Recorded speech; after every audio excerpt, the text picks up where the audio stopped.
Hello everyone, स्वागत है आप सबका। उम्मीद है आप सब अच्छे होंगे, स्वस्थ होंगे और पढ़ाई कर रहे होंगे। आज हम फिर से प्रेजेंट हैं एक नए कॉन्सेप्ट के साथ और उस पर बेस्ड कुछ क्वेश्चन के साथ। आज का हमारा कॉन्सेप्ट है ग्रुपिंग ऑफ कैपेसिटर से रिलेटेड।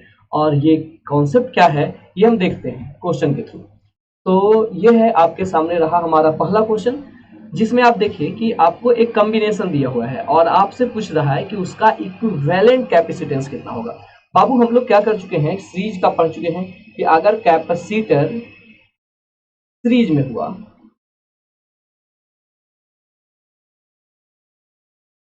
तो ये कैपेसिटेंस निकलता है रेसिप्रोकल होके 1/c equivalent is equal to 1/c1 plus 1/c2 plus 1/c3। और अगर सारे कैपेसिटेंस का वैल्यू सेम रहा तो उसे हम c/n भी लिख सकते हैं। अगर सारे कैपेसिटेंस का वैल्यू सेम रहा तो ये होता है सीरीज में, है ना। आप बोलोगे नहीं सर, सीरीज में तो डायरेक्ट जुड़ता है। अरे वो रेसिस्टर जुड़ता है, ठीक। अगर कैपेसिटर है ना तो सीरीज में रेसिप्रोकल होकर जुटेगा, रेसिस्टेंस से अलग होता है ये, ठीक। अगर हमारा कॉम्बिनेशन पैरेलल है तब इक्विवेलेंट कैसे निकलेगा, तब ये निकलेगा डायरेक्टली सम होके C1 plus C2 plus C3। और अगर सभी कैपेसिटर का वैल्यू सेम है तो उसे हम लिख सकते हैं n इंटू सी। सी जोड़ेंगे n इंटू सी हो जाएगा। हम भी क्या छोटा छोटा बात बता रहे हैं, ये सारे बात आप लोग पहले से क्या करते होंगे, समझते होंगे। और अगर नहीं समझते हैं तो आप हमारा जो ऑफलाइन क्लास है उसको करिए, है ना। हम कोशिश करेंगे कि हम उसकी भी वीडियोज आपके सामने लेके आए, पर उसमें थोड़ा वक्त लगेगा। अभी हम लोग क्या करते हैं कि कॉन्सेप्ट को समझते हैं क्वेश्चन के थ्रू, है ना। चलिए तो हम इसे इरेज करते हैं, ये बात आपको क्लियरली पता होगा। अब मैं क्या करता हूँ, क्वेश्चन पर आता हूँ। अब क्वेश्चन में क्या है ना कि इस कॉम्बिनेशन को देखने से तो ऐसा लग रहा है कि ये सीरीज में है। अब देखिए इस कैपेसिटर को देखिए, इसको देखिए, इसको देखिए। आपको लग रहा है सर इसका ये प्लेट इसके इस प्लेट से कनेक्टेड है, इसका ये प्लेट इसके इस प्लेट के से कनेक्टेड है, ये इस तरह से है लगातार एक सीरीज जैसा, इसलिए ये कॉम्बिनेशन सीरीज होगा। पर नो, ये सीरीज में नहीं है। और कैसे नहीं है ये हम आपको अभी बताएंगे। तो बाबू क्या है ना कि आप इन दोनों वायर पर गौर करिए। ये जो एक्स्ट्रा वायर लगा हुआ है इसका क्या रोल है। तो बाबू क्या होगा ना कि इसके कारण ये जो पॉइंट है इसको हम नाम देते हैं 1, और ये जो पॉइंट है 2, 1 और 2। अगर हम 1 और 2 को एक्स्ट्रा वायर के थ्रू कनेक्ट करें या फिर सर्किट को उन दोनों पॉइंट को एक जगह कनेक्ट कर दें, इससे क्या चेंज आएगा। जैसे मान लेते हैं आपको एक जगह से दूसरे जगह तक लाइन ले जाना है, ठीक। अब वो दोनों पॉइंट को आप खींच के एक जगह जोड़ दीजिए या एक्स्ट्रा वायर लगा के घुमा के जोड़िए, कोई ज्यादा फर्क नहीं पड़ेगा। तो हम क्या कर सकते हैं, 1 और 2 जो डायरेक्ट वायर से कनेक्टेड है उसे हम एक सिंगल पॉइंट की तरह ट्रीट करेंगे और हम सर्किट को नए ढंग से जोड़ेंगे। इस पॉइंट को हम लोग मान लेते हैं लेट 3 और इस पॉइंट को मान लेते हैं 4। और ये दोनों पॉइंट भी किससे कनेक्टेड है बाबू, डायरेक्ट वायर से कनेक्टेड है, तो इसे भी हम एक सिंगल की पॉइंट की तरह ट्रीट कर लेंगे 3 एंड 4। अब हम कैपेसिटर को उसी अकॉर्डिंग लगाएंगे। तो देखिए, तो ये जो कैपेसिटर 1 माइक्रोफैराड का है ये 1 और 3 के बीच लगा हुआ है। 1 यहाँ है, 3 यहाँ है, आप लगा दीजिए। आप देखिए इस कैपेसिटर को देखिए, ये किसके बीच लगा हुआ है, ये 3 और 2 के बीच में लगा हुआ है। तो 3 यहाँ 2 यहाँ, इसके बीच में एक कैपेसिटर लगा दीजिए। गुड, लग गया। अब ये कैपेसिटर को देखिए आप किसके बीच लगा हुआ है, 2 और 4 के बीच। आप इसे फिर से 2 और 4, ये नया वाला जो डायग्राम है उसमें आप लगा दीजिए। अब देखिए ये हो गया 1 माइक्रोफैराड, ये भी है 1 माइक्रोफैराड और ये भी है 1 माइक्रोफैराड जैसा क्वेश्चन में दिया हुआ है। और हमको इक्विवेलेंट निकालना है 1 और 4 के बीच में, हम इसे बना दीजिए। अब इन दोनों कैपेसिटर को आप देखिए क्लियरली, ये किस में दिख रहा है बाबू, पैरेलल में दिख रहा है। और पैरेलल में इक्विवेलेंट कैपेसिटेंस कैसे निकलता है, निकलता है C1 plus C2 plus C3। और मैंने बताया कि अगर सभी कैपेसिटर का वैल्यू सेम है तो इसे हम n इंटू सी भी लिख सकते हैं। और यहाँ पर सबका वैल्यू सेम है तो इसे हम n इंटू सी लिखेंगे। तो n कितना हो गया, 3 हो गया, क्योंकि 3 कैपेसिटर है। और c का वैल्यू कितना है सबका, 1 माइक्रोफैराड। तो जल्दी बताइए 3 इंटू 1 माइक्रोफैराड कितना हो जाएगा, 3 माइक्रोफैराड। हमारा करेक्ट आंसर कौन सा हो गया, सी हो गया। बहुत आसान होता है इस टाइप का क्वेश्चन, आपको शुरुआत में डरा सकता है पर डरना नहीं है। चलिए हम लोग एक दूसरा क्वेश्चन देखते हैं। और ये दूसरा क्वेश्चन देखिए फिर से, इसमें बोला गया है कि आपके पास 4 कैपेसिटर है और सभी का वैल्यू है 8 माइक्रोफैराड और इस तरीका से इसे कनेक्ट किया गया है, तो इक्विवेलेंट कैपेसिटेंस क्या होगा। बोले बाबू इससे डरना नहीं है, आपको जस्ट क्या करना है, जहां जहां जंक्शन है, नया नया तार जुटा हुआ है, वहां पर आप नाम दे दीजिए। जैसे इसको 1 दे दिए, इस पॉइंट को हम नाम दिए 2, इस पॉइंट को हम नाम दे देंगे 3, इस पॉइंट को नाम दे देते हैं 4 और इसे भी एक नाम दे देते हैं, ये भी जंक्शन है, नाम दे देते हैं 5।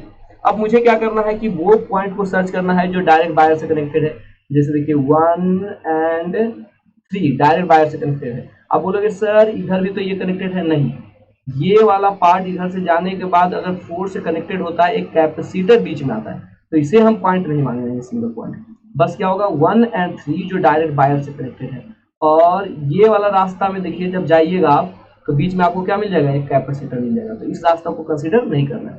तो ये हो गया 1 एंड 3, तो हम सिंगल पॉइंट की तरह ट्रीट कर लेते हैं।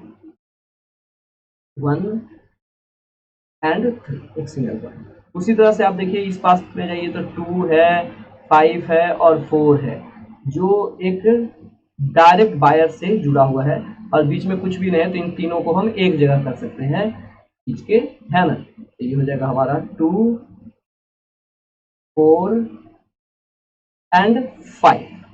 और मुझे कैपेसिटर लगाते जाना है, तो 1 और 2 के बीच में एक कैपेसिटर लगाइए। 1 ये पॉइंट है, 2 ये पॉइंट है। आप देखिए 1 और 2 के बीच में एक कैपेसिटर लगा दिए, गुड।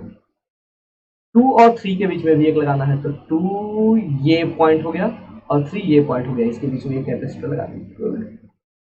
आपको क्या करना है, 3 और 4 के बीच में फिर से एक कैपेसिटर लगाना है, तो 3 ये हो गया और 4 ये हो गया, ठीक।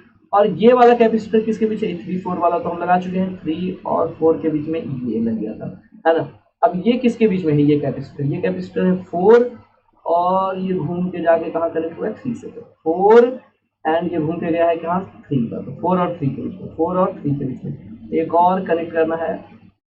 और ये चारों का चारों किसमें हो गया, पैरेलल, तो इक्विवेलेंट कैपेसिटेंस कैसे निकलेगा बाबू, C1 plus C2 plus C3 plus C4, और हम बोले अगर सबका वैल्यू सेम है तो N इंटू सी, N कितना हो गया 4 and C is 8 micro farad, तो हो गया 8 चौक 32 माइक्रो फैराड, ठीक।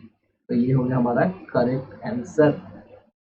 आगे बढ़ेंगे हम लोग, चलेंगे एक दूसरे क्वेश्चन की तरफ, और ये है हमारा क्वेश्चन, और इसका हम कैसे निकालेंगे जरा देख लेते हैं। तो बाबू ये पॉइंट को हम मानते हैं 1, इस पॉइंट को मान लेते हैं 2, 1 और 2। अब देखिए कोई भी पॉइंट डायरेक्ट वायर से कनेक्टेड नहीं है, कोई भी पॉइंट डायरेक्ट वायर से कनेक्टेड है नहीं। ये वाला पॉइंट 1 और 2 को देखिए, तो इधर से हम जाएंगे तो बीच में कैपेसिटर मिल जाएगा, इधर से भी जाएंगे तो एक कैपेसिटर मिल जाएगा, तो हम इसको ऐसे रखेंगे 1 यहाँ और 2 यहाँ, इसे हम रीडिजाइन करेंगे। देखिए 1 और 2 के बीच में 3 कैपेसिटर लगा हुआ है सीरीज में, तो 1 और 2 के बीच में हम भी 3 कैपेसिटर लगा देंगे, and everyone is in series, जो जैसा बोला है उसे लगा देंगे।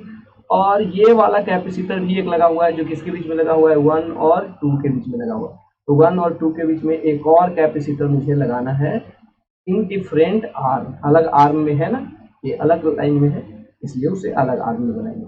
और मुझे इक्विवेलेंट किसके निकालना है, 1 और 2 के बीच में। ये देखिए 1 से कनेक्टेड है and B is connected with 2। अब देखिए ये तीनों हो गया सीरीज में, और आपको बताएं कि जब सीरीज में होता है तो इक्विवेलेंट कैपेसिटेंस कैसे निकलता है, 1 by C equivalent is equal to 1 by C1 plus 1 by C2 plus 1 by C3, या फिर बोले अगर सबका वैल्यू सेम है तो आप इसे लिख सकते हैं C बाई N, और सबका वैल्यू सेम है ना, सबका वैल्यू C ही है, C, तो ये हो जाएगा C, और N का वैल्यू कितना हो गया, तो 3 गो है ना, तो हो गया 3, तो C बाई 3, तो ये तीनों हो गया C बाई 3। इसे हम फिर से एक बार डिजाइन कर लेते हैं, तो इन तीनों की जगह पर हम एक सिंगल कैपेसिटर लगाते हैं जिसका इक्विवेलेंट कैपेसिटेंस है C बाई 3, और इसके साथ पैरेलल में ऊपर एक और कैपेसिटर लगा हुआ है जिसका इक्विवेलेंट कैपेसिटेंस है C, और मुझे इन दोनों को इस तरह से कर देना है A और B। अब इन दोनों को हम देखेंगे तो ये दोनों किस में हो गया छोटू, पैरेलल में हो गया, और पैरेलल में इक्विवेलेंट कैसे निकलता है, तो हम लोग जानते हैं C1 प्लस C2, दोनों को जोड़ देना है, तो C प्लस C बाई 3 करिए, C प्लस C बाई 3, और ये हो जाएगा 4C by 3, the correct answer is D। चलिए ये है हमारा लास्ट क्वेश्चन, और हम लोग देख लेते हैं इसको भी जल्दी से, ठीक। तो हम क्या करेंगे बाबू, इस पॉइंट को नाम देते हैं 1, इस पॉइंट को नाम देते हैं 2, इस पॉइंट को नाम देते हैं 3, इस पॉइंट को नाम देते हैं 4, और अगर मैं देखूं तो कोई भी पॉइंट डायरेक्ट वायर से कनेक्टेड नहीं है। देखिए 1 और 3 नहीं कनेक्टेड है, 1 और 2 नहीं कनेक्टेड है, 2 और 4 नहीं कनेक्टेड है डायरेक्ट, 3 और 4 डायरेक्ट कनेक्टेड है। चलिए ठीक है, तो हम 1 को यहाँ मान लेते हैं एंड 3 और 4 को हम एक ही पॉइंट पर मान लेते हैं, दैट इज 3 एंड 4। लेकिन ये जो 2 है वो अलग है, तो 2 को हम यहाँ पर ड्रॉ कर देते हैं। अब 1 और 2 के बीच में हम एक एक कैपेसिटर लगाएंगे। गुड, लग गया ये कैपेसिटर। फिर है 1 और 3 के बीच में मुझे कैपेसिटर लगाना है, ये वाला 1 और 3 के बीच में। तो 1 और 3 के बीच में भी हम एक कैपेसिटर लगा देते हैं। अब हमें क्या करना है, 2 और 3 के बीच में एक कैपेसिटर लगाना है। 2 और 3 के बीच में एक कैपेसिटर लग गया, और मुझे फिर से 2 और 4 के बीच में एक कैपेसिटर लगाना है। 2 ये वाला कैपेसिटर देखिए किसके बीच है, 2 और 4 के बीच में। ये हो गया 2 और ये हो गया 4, इनके बीच लगा। अब मुझे इसके बीच इक्विवेलेंट कैपेसिटेंस निकालना है। ये हमारा ए हो गया, ये हो गया बी। अब इस फिगर में देखिए तो सबसे क्लियरली हमें दिख रहा है कि ये दोनों जो है वो पैरेलल है, और दोनों का वैल्यू सी है और पैरेलल में होता है तो क्या हो जाता है C1 प्लस C2, यानी ये दोनों जुड़ जाएगा और क्या हो जाएगा 2C। कितना हो जाएगा 2C।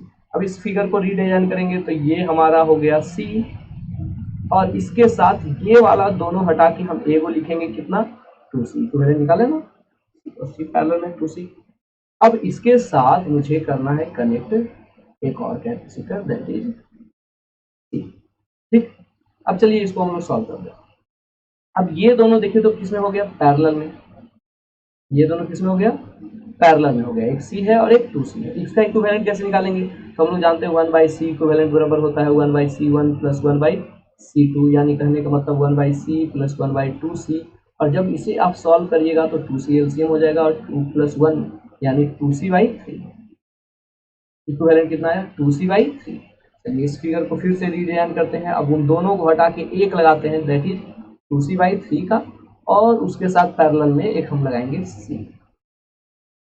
क्लियरली है, इस फिगर को ये C हम नीचे लगा देंगे।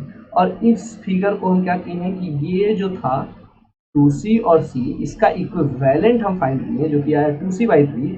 इक्विवेलेंट का मतलब होता है इन दोनों के बदले जो एक कैपेसिटर काम करेगा, तो हम इन दोनों के बदले उस इक्विवेलेंट कैपेसिटेंस का वैल्यू लगा देते हैं, दैट इज 2C/3।